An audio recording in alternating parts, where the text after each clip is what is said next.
Elevator education থেকে Souvik sir কথা বলছি। আমি স্টুডেন্টদের যেটা জানাতে চাই যে আমাদের অলরেডি 2024-এ এমবিএর যে ফার্স্ট সেমিস্টার হবে সেইটার কিন্তু টিউশন আমাদের এখানে অনলাইনে স্টার্ট হয়ে গেছে এবং অনেকেই এখন ফোন করে এনকোয়ারি করছে, কারণ অলরেডি এপ্রিল মাস প্রায় শেষ হয়ে গেল, মে মাস পড়তে চললো এবং তোমাদের পরীক্ষাগুলো যারাই ম্যাকআউটে পড়ো কি সিইউতে পড়ো, যেখানেই পড়ো না কেন, তোমাদের এক্সামগুলো কিন্তু মোটামুটি জানুয়ারি ফেব্রুয়ারিতে হয়ে যাবে।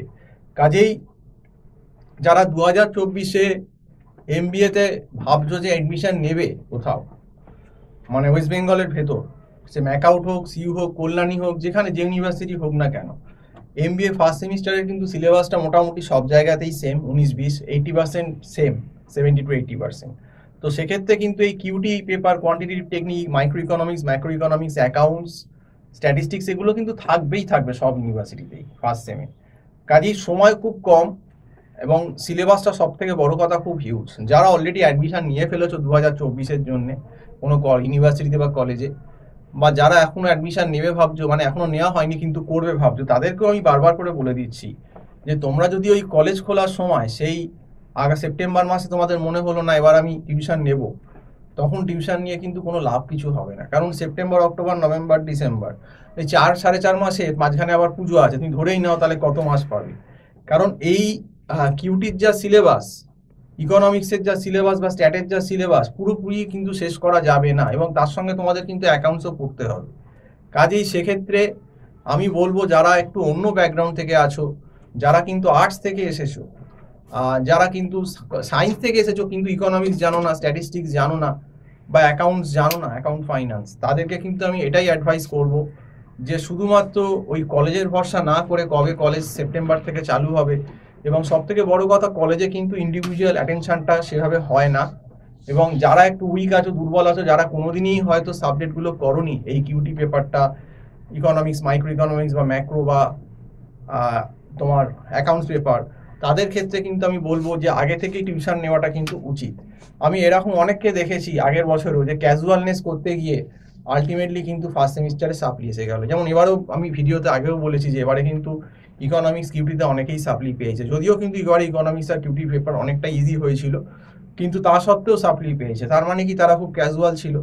আর এখন বিশেষ করে ম্যাকআউটে কিন্তু মানে ইনভিজিলেশন প্রসেসটা অনেকটা স্ট্রিক্ট, মানে একদম অনলাইন ক্যামেরা বসিয়ে দিচ্ছে ঘরে, মানে কোনোভাবেই কিন্তু কেউ চিট করতে পারবে না, করলেই ধরা পড়ে যাবে। তো সেক্ষেত্রে যেহেতু গার্ডিংটা বা ইনভিজিলেশনটা অনেক বেশি আগের থেকে স্ট্রিক্ট হয়ে গেছে, সেক্ষেত্রে কিন্তু ব্যাপারটা খুব খুব খুব টাফ হয়ে যাচ্ছে কিন্তু। কাজেই ঠিকভাবে পড়াশুনো করো, এখন থেকেও যদি কেউ পড়ো ঠিকভাবে, তাহলে যদি রেগুলার ক্লাস হয় তাহলে অন্তত 75% সিলেবাস শেষ হওয়ার চান্স আছে।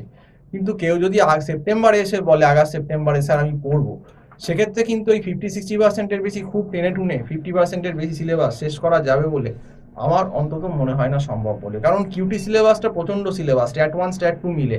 কিউটির ভেতর পুরো frequency distribution, central tendency, dispersion, correlation, rank correlation, moment skewness, kurtosis, তার সঙ্গে সেকেন্ড পার্টে প্রবাবিলিটি বা probability Bayes theorem, expectation, probability mass function, probability density function, binomial, Poisson, normal, sampling, তার সঙ্গে হাইপোথিসিসের প্রায় Z test, T test, F মিলে 12টা কেস এবং চাই স্কোয়ার মিলে প্রায় টোটাল 12টা কেস আছে, তার সঙ্গে অ্যানোভা টেবিল আছে। তো এত সিলেবাস কিন্তু আগে থেকে যদি কেউ না পড়ে আমাদের কাছে, আমাদের পক্ষেও সম্ভব না তাকে একটু মানে ধরে বুঝিয়ে কোপ আপ করানো। কাজেই যারা একটু বুদ্ধিমান, যারা একটু প্র্যাকটিক্যাল, যারা মনে করছে না আমি যখন এমবিএ একটা খরচা করে পড়তে আসছি, আমার রেজাল্টটা ভালো হওয়া দরকার, কারণ এই রেজাল্ট ভালো বা পড়ার উপর কিন্তু তোমাদের কতটা তোমরা চাকরি বাকরি পাবে বা অনেক কিছুই লুকিয়ে আছে। কারণ তোমরা যদি একটা কোনোভাবে কোনো সেমে সাপ্লি হয়ে যায়, তখন কিন্তু একটা বার্ডেন থেকে গেল। যতক্ষণ না তুমি সেই সাপ্লি ক্লিয়ার করতে পারছো, তুমি কিন্তু একটা ভালো কোম্পানির ইন্টারভিউতেও বসতে পারবে না। কারণ অনেক ভালো কোম্পানি যেগুলো এমএনসি আছে টপ গ্রেড, তারা কিন্তু সাপ্লি থাকলে কিন্তু ক্যান্ডিডেটকে ইন্টারভিউতে বসতে অ্যালাউ করে না। এই কথাগুলো কিন্তু তোমাদের মাথায় রাখতে হবে। তো যাই হোক, তোমরা যদি এমবিএ টিউশন নিতে চাও 2024-এর ফার্স্ট সেমিস্টারে, আমার যে নাম্বারটা স্ক্রল করছে 9748161018, এই নাম্বারে কল করে কথা বলতে পারো। তো আজকে এই অবধি বললাম। সম্পূর্ণ ভিডিওটা দেখার জন্য অসংখ্য ধন্যবাদ। নমস্কার।